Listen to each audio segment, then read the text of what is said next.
The Anglo-Americans are as mad as hatters.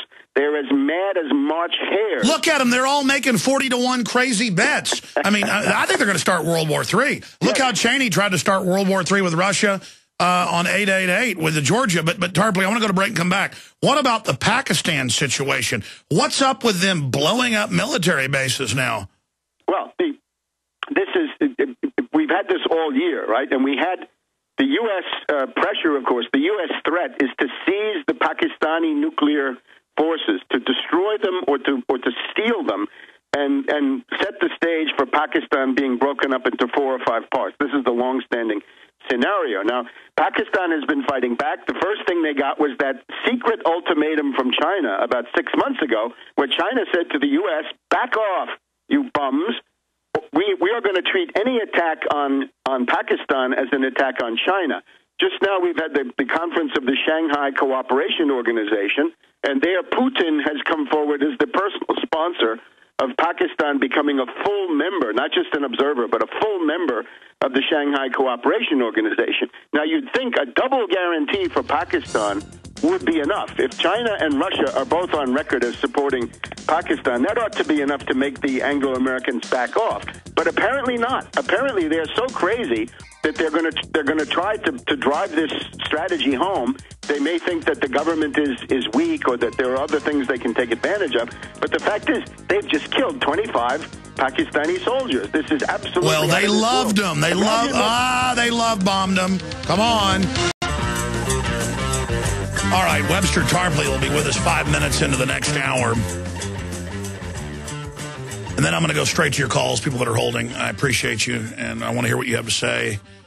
Dr. Jerome Corsi is joining us. I just briefly wanted to add that we are financially supported by listeners and viewers like you. For another 2 or 3 days, we're running the 15-day free trial at prisonplanet.tv, 15-day free trial. We also have a deal we run every November and December where you can get 5.3 months free or 44% off. When you sign up for a year, you pay for 6 months and some change, and you get 5.3 months free. That's available at Infowars.com. You get the nightly news, the films, the higher quality podcast, everything. Special reports, prisonplanet.tv, and you're supporting the front lines of the awakening. And I'm also going to run something through December, and it's the best deal we've ever offered. All 18 of my films on DVD, so you can do all the Christmas shopping at once. Support us and get films that'll wake up your friends and family. All of them. Obama Deception, Fall of the Republic, Terror Storm, Endgame, Road to Tyranny, all 4 of the police state films. You name it, it's there. Dark Secrets Inside Bohemian Grove, $260 discount. It's $99.95, Infowars.com. Again, Infowars.com. Or 888-253-3139. Now, going back to Webster. Webster, what I see from this, and Hamid Gul agreed, former head of Pakistani intelligence, and others, is it is a plan to break the country in 3 to 5 parts, 3, 4, 5. They have been caught the CIA trying to give radiation-type systems to al-Qaeda operatives that work for them to blame it on the government. Right. They're trying to break it all up. And so it's clearly deliberate. They keep blowing up military bases and then saying al-Qaeda tricked them. Give me a break, folks. As a pretext. So what is it? Cause revolution in the country that is now happening? Is this just old-fashioned destabilization? Again, look at the ethnic breakdown. You have to see the ethnic origin of the troops who were killed, and often these are they're sometimes Pashtuns if they're part of these frontier militias.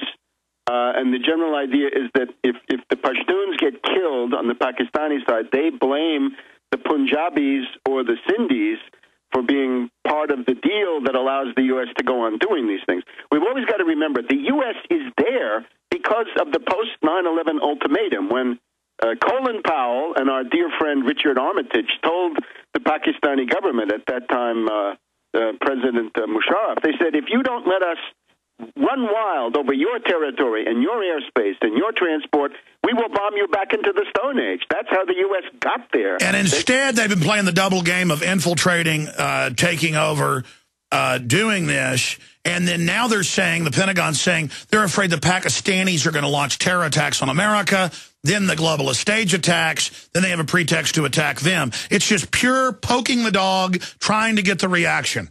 Right, and I think there's also an element of desperation because with the U.S. Basically leaving Iraq or largely leaving Iraq, there's always a residue that they keep behind. The idea may be, oh my God, we've got to hit Pakistan hard and fast and try to shatter the country because we may not be here, in a year or two. The other thing is, who's doing this stuff? Remember, the United States is not really run by Obama at this point, as far as I can see. There's this thing called the Principals Committee. That's Hillary Clinton, Leon Panetta. That's Holder, the Attorney General. We know his multiple crimes. There's this guy Donilon of the National Security Council, and our dear friend General Petraeus. And when I look at that attack on Pakistan, I say that has Petraeus written all over it. That's his signature style, right?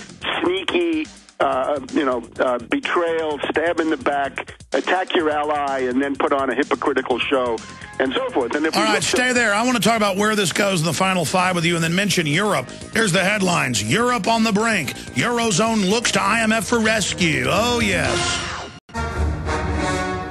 Okay, your call's coming up. Also, there's incredible demonizations of the Tea Party going on right now. New York Times has linked it to tried to tie it to the KKK. Cities are auditing. It's just incredible. Colin Powell came out and demonized it, and I'm going to cover it tonight, and said the media needs to work basically with the government to lying to the American people. Just incredible. Finishing up with Webster Tarpley, historian and also economist. Briefly, because we really want to hear what you have to say about Europe. Where do you see this going? Because, I'm really starting to get concerned. The elites are insane. They are megalomaniacal. They have a plan, but it is sheer madness, and they're going to run into countries that aren't going to put up with it. Yeah, well, that's what we're seeing with the Russian case, right? Today, President Medvedev doing something he didn't want to do, but Putin is making him do it, has opened up, inaugurated this rather impressive-looking phased array anti-missile radar at the western edge of the Russian Federation, right, looking into Europe, and they've got some short-range missiles set up. So they're saying, you want to put your ABM, anti-ballistic missile systems, in Poland and Czechoslovakia and Romania and these places? Fine, we'll put missiles there so we can blow them up in the first 2 or 3 minutes. So this is actually very big stuff. The part in Europe, of course, is astronomically bigger than even things in the Middle East, because in Europe you've got nuclear NATO and nuclear Russia, and if these clash, then that's World War III by anybody's definition. So Russian resistance is stiffening. The Russians, of course, started late. It was a tragic mistake not to veto the Libyan resolution. That's Putin. Putin is trying to pick up the pieces after Medvedev made this mess. But that is happening. And on the European side, the problem with the Europeans is they needed to strike against these agencies, right? We're now hearing that France is about to be downgraded, right? Belgium has been downgraded, Portugal downgraded. All of these agencies, right? Fitch, Moody's. Yeah, as if the agency can downgrade a nation state when it's the banksters that have maneuvered the nation state into this position. Now they're saying, we say you're in debt servitude, and the government say, okay. This is pathetic. Yeah, that's the danger of a weak state. See, if you had a strong state, the strong state would say, guess what, ratings agencies? You're indicted. You're in jail. We're shutting you down. You're the tentacle of a foreign intelligence service. You're in the orbit of the U.S.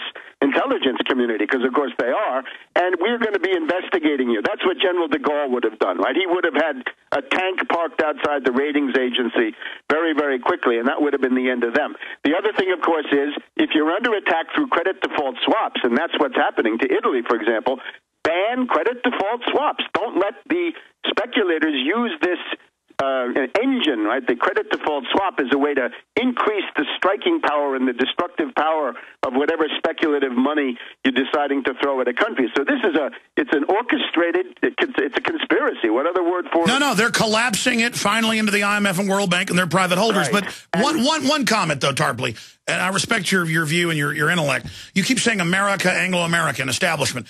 We ourselves are kept slaves of the 6 big mega banks.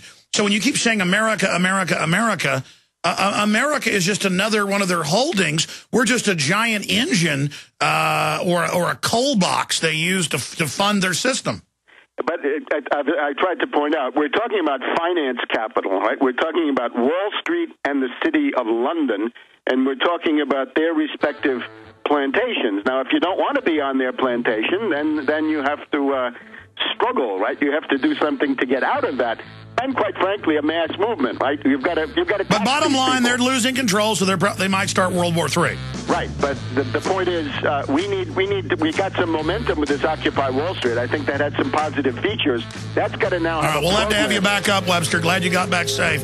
Phone calls, tons of news straight ahead. Stay with us.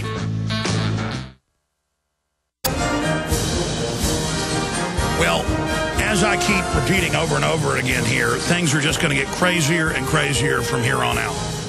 I mean, you got Pakistan blowing up into flames, Syria, Al-Qaeda being dispatched by the globalists everywhere to do their dirty work, just in front of everyone. We're taking your rights because of Al-Qaeda. Now Al-Qaeda, take over this, and this. Here's our funds, missiles, everything. I mean, it's so bizarre how naked it is. But the average American does not hold a passport, cannot find countries in Latin America, much less Asia, and literally has no idea even what planet they're on. They know all about football. They know all about acting cool. They know they're free, even though they drive through checkpoints on the way home. We've got to reach out to these people and explain it's the mega banks that are doing this to you, or the globalists are going to implode all of Europe and then implode the United States and say, we're sorry, your government has contracts with these mega banks. You must raise all these taxes and all these new property taxes and business taxes. That's the way it is to pay your debt, when most of it is not even our debt. We've been signed on to the derivatives. I mean, I'm seeing reports out of places like Greece where they're raising all these new property taxes, business taxes, you name it. Speaking of that, then I'm going to your calls. Here's the Austin American-Statesman today. Court okays business tax. Justices say it doesn't violate state constitution. Now lawmakers can tackle efforts to reform state levy. And they've got hospital district taxes, business taxes, excise taxes, I mean, it just goes on and on. All of this under Perry, who more than doubled the size of government, who got all these new state taxes passed that are basically income taxes for folks that actually try to employ people. Inspectors, everything. And he was behind all this. And amnesty cities, free tuition, Bilderberg Group, NAFTA superhighways, supported NAFTA and GATT, supported Al Gore, supported Hillary Care. And I get emails going, you trashy liberal, how dare you not get behind Rick Perry? You're a liar about all that. I'm just like, okay, whatever. Mitt Romney. Gun control, amnesty cities, open borders, praised by Al Gore, carbon taxes, pro-abortion, hedge fund scammer. I mean, it goes on and on and on. And you get Herman Cain, Federal Reserve, New World Order wants a new two new taxes on top of everything, excise and sales. Doesn't talk about how they're going to jack up the other 9 or how there's another 9, 4 nines in there with the payroll tax. And then you get Newt Gingrich, who's worse than all of them combined.